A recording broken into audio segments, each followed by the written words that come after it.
Em nosso estudo de hoje, a lição 28 do livro Mãos Unidas tem por título Missão Espírita. Ruge na terra tormenta renovadora.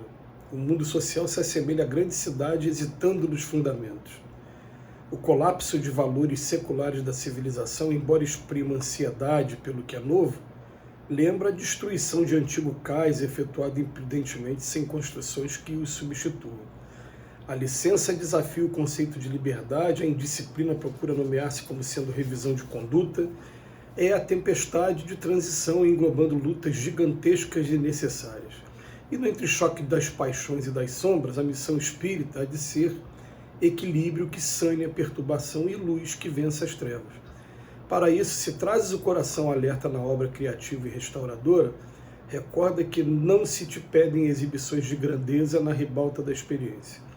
Se é a frase calmante que diminui a aflição ou o copo de água simples que alivia o tormento da sede. Inumeráveis são as lágrimas, não as aumentes. Enormes são os males, não os agrave. Problemas em chameio de toda parte, não os complique. Sofrimentos abarrotam caminhos, não lhes alargues a extensão. Conflitos obscurecem a vida, em todos os setores não os estendas. Muita vez, perante as dificuldades dos tempos novos, solicitas aviso e rumo do plano superior para o seguro desdobramento dos deveres que te cumpre desempenhar. E sem dúvida os poderes da vida maior não te recusarão esclarecimento e roteiro. Entretanto, é justo ponderar que, se esperamos pelas forças divinas, as forças divinas igualmente esperam por nós. Saibamos, consequentemente, prestigiá-las e acolhê-las em nossa área de trabalho e de ideal, estimulando a sementeira da paz e fortalecendo o serviço de elevação. Gente, é muito bom a gente ver uma lição como essa que tem por título Missão Espírita. E, por acaso, a lição de hoje convidou a gente a ficar na alienação com relação aos acontecimentos sociais?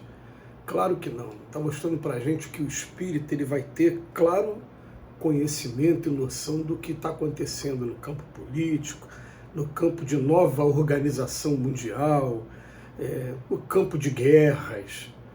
Está convidando sim a gente saber em que território a gente está pisando e o que está acontecendo, o que está movendo agora o nosso planeta. A gente vem sendo avisado desde a publicação da doutrina espírita, primeiro através do Livro dos Espíritos, na pergunta 1019, a última pergunta, e depois com a publicação em 1864 do Evangelho segundo o Espiritismo, quando no capítulo 3, no último texto, Santo Agostinho fala: nós entramos no momento de transição do nosso planeta, em que de expiações e provas ele vai se transformar em regeneração. Então, desde o advento da doutrina espírita, a gente está sendo informado pelos espíritos que vamos entrar numa fase de mudanças. E de lá para cá, o que a gente observou de mudança absurda, mas absurda em todos os pontos, né? Falar assim, por que tudo aconteceu de 1857, quando o Livro dos Espíritos foi publicado, para cá? Por que não aconteceu em 1200, na época das grandes navegações, na época das cruzadas, na época da Idade Média? Por que veio acontecer naquele momento e por que os espíritos estavam avisando que a gente ia começar um momento de transição a partir dali? Porque eles estavam observando a chegada de espíritos mais iluminados do que aqueles que estávamos aqui na Terra, espíritos mais inteligentes ou mais moralizados, que esses espíritos sim promoveriam a Terra, mas ainda estavam chegando ainda no plano espiritual, ainda tendo que encarnar, ter contato com a gente, promover algumas mudanças de pensamento, aí desencarna, quer dizer, um processo que não acontece de uma hora para outra em se tratando de civilização, mas que ia começar a partir daquele momento. Às vezes tem pessoas até que insistem em querer dizer, não, o mundo na verdade está acabando, o fim está próximo. E é interessante quando as pessoas falam isso, né? Elas falam baseadas no estudo do livro do Apocalipse, que é o livro que fecha o Novo Testamento, escrito por João, o evangelista, quando os 2 últimos capítulos do Apocalipse falam de um mundo regenerado, falam de um mundo em paz, depois de ter passado por todas aquelas turbulências, aquelas trombetas, aqueles tantos flagelos destruidores como guerra, lá no final o mundo estaria regenerado. Mas, a partir dali, quando foi anunciado, começa uma mudança enorme na nossa civilização. E quando começa, fala, vai ter revisão de valores. A gente lembra aqui que um livro espetacular que a gente sempre recomenda a leitura, sempre atual, é um livro chamado Depois da Morte, de Leon Denis, porque primeiro Leon Denis teve a preocupação de mostrar para a gente aonde estava a doutrina da reencarnação nas culturas dos povos antigos. Quando termina, ele vem a crise moral. Aquele capítulo da crise moral é um capítulo espetacular para você ler, reler, estudar e ver a profundidade daquele capítulo. Nós estamos vivendo momentos de crise moral e que nossos valores estão sendo testados o tempo todo e nós estamos sendo convidados a novos valores. Agora, quando vai falar de missão espírita aqui, o Emmanuel, o que ele diz para a gente no texto de hoje? Ele fala, o colapso de valores seculares da civilização lembra a destruição de um antigo cais. Vocês vão ter um montão de problemas, sim, vão enfrentar um monte de dificuldade, uma tempestade, mas o que a gente pede para vocês espíritas encararem como missão de vocês? Para que os problemas que a gente já causou no passado, que a gente não cause a partir de agora, que a gente procure agora é minimizar, é pacificar, é acabar com essa belicosidade, com essa agressividade que cada um de nós ainda trazemos, ainda de épocas passadas. Então, o que ele vem falar para a gente?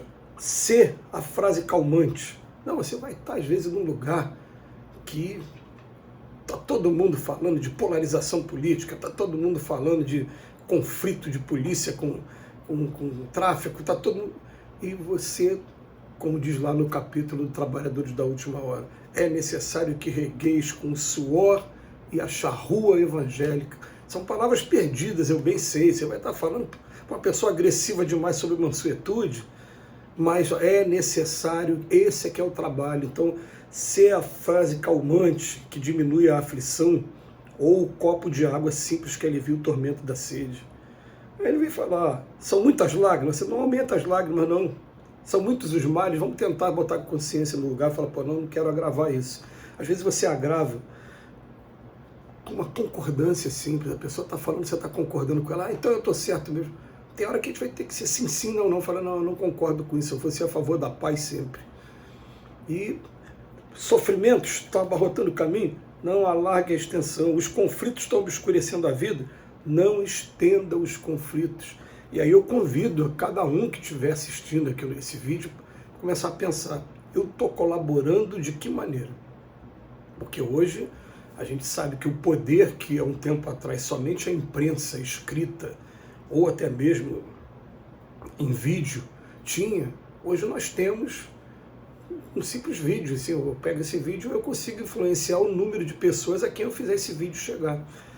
Então, às vezes, você pega uma postagem, quando a gente fala viralizou, o que viralizou? Hoje, viralizou, está tendo milhares de visualizações, está chegando na mente e no coração de milhares de pessoas. Diga-se, né, vamos ler dessa maneira.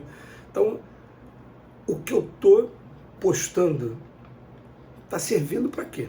Está servindo para, vamos ler de novo aqui, para aumentar as lágrimas, para complicar ainda mais os problemas, para aumentar o sofrimento, para estender o conflito. O que está servindo? Não, eu estou querendo esclarecer. Não é melhor esclarecer dentro dos princípios do Evangelho?